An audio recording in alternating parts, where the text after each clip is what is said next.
computer. There we go. All right, so chapter 4, here we go. In this chapter, the author divides the different matters regarding which we're required to have bitachon into 7 categories. Although all 7 categories require bitachon, the author explains how the manner in which we have bitachon differs for each category. So here we have very analytical, scientific breakdown of bitachon. That's something that Rabbi Bachya excels at. He likes to break even very transcendent ideas down into very logical steps so that we can see exactly what we're getting into and how to do it. Very pragmatic, very practical, and he makes it easy almost because he breaks it up into sections that we can see exactly what type of concept that we're dealing with and, you know, why each one exists and what each one is for.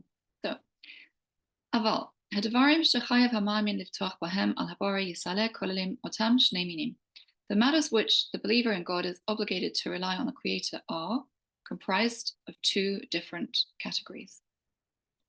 אחד מהם, דברי העולם הזה, והשני, דברי העולם הבא. The first category is matters that pertain to this world, and the second category is matters that pertain to the world to come. ודברי העולם הזה יחלקו לשני חלקים, and we'll start with the first one, matters that pertain to this world, the material world, and even that can be divided into 2 groups, 2 subcategories. אחד מהם, the first one, ענייני העולם לתולעות העולם הזה. The first subcategory consists of worldly matters that benefit the person in this world. השני, and the second, ענייני העולם לתולעות העולם הבא, are things that we do in this world, but it's really for the benefit of the world to come, for our spiritual benefit. וענייני העולם לתולעות העולם הזה יחלקו לשלושה חלקים. Now the subcategory of matters that benefit the person in this world, the benefits, not the action, the benefits can be divided into 3 categories. אחד מהם, תולעות גופו בלבד. The first one is things that benefit the person himself. והשני, תועלות טרפו בסיבות הונו ומיני קנייניו. The second one is things that benefit the things around him, his livelihood, the source of his wealth, the types of possessions he has. Okay? והשלישי, and the third one, תועלות בני ביתו ואשתו, קרוביו ואוהביו ואויביו. The third one is the people surrounding him, like the satellite around him. So his family, his friends, his wife, his neighbors, and even it mentions his enemies. Whether it's people who are above him in society or people that are below him.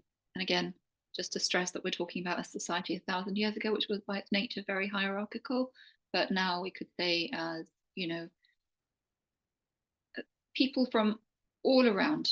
So it doesn't matter what nature of the society is around you, the benefits that come will go to them in the third category. So regardless of whether they're important or not in your life, there's going to be a spin-off. So your emunah effectively, it's not only affecting you yourself, it will affect your possessions, it will affect your wealth, anything incoming, outgoing, and it will also affect the people around you.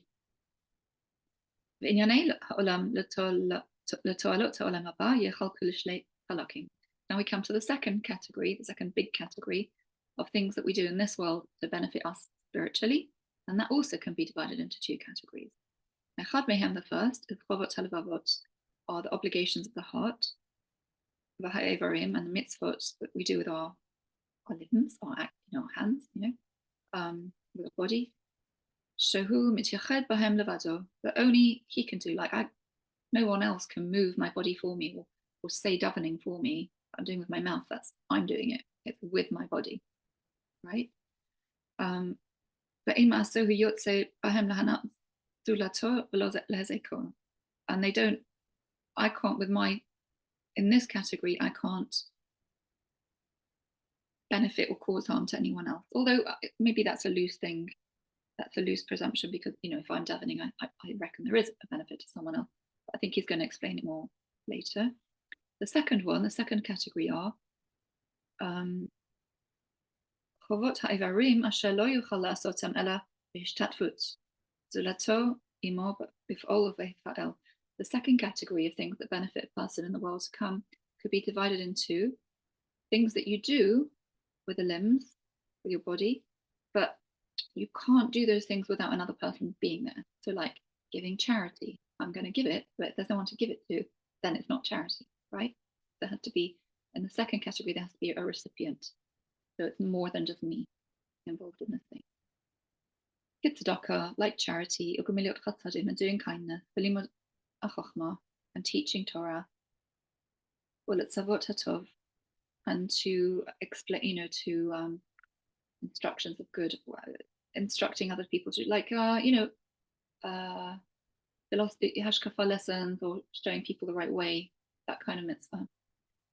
But Bulla has here minhara to prevent people doing bad, cautionary, being a teacher in that way. All these mitzvot necessarily involve another person, because obviously the mitzvah of charity cannot be performed if there's no recipient. And similarly, a person cannot teach Torah if there's no students. So thanks, Ilana, for being here and enabling me to do the second category of mitzvah tonight. All right, we'll just finish the page and we'll do a quick one and we'll finish off there. But Inyanei Olam Haba, now the matters of the world to come, Yichal Kulish Nechalakim can also be divided into two. Echad Mehem, the first, Agmul Hara'ui, the reward that a person receives in the world to come, which is fitting. He deserves it. He's done something here, and it brings the reward, because that's the reward for that mitzvah. So he deserves it for the good deeds in this world. The Hasheni, the second one, the Hu Mecheset Habare, it's literally a kindness from Hashem. Mehabare Yisale from Hashem Yisbara. Al Hasidim Bahanavim, the Olam Haba, because of the kindness to the pious and the prophets. So here it says that reward in the world to come is given for a person's good deeds in the world, but also there are special individuals in the world who, as a result of the very strong connection and devotion to Hashem, are rewarded in a manner that's beyond commensurate with just their actions, but are literally Hashem showers them with blessing because they've showed up with a full heart in service of Am Yisrael. Okay. Do you know what? Is it all right if we just leave it there, since it's just you and me and it's a short one?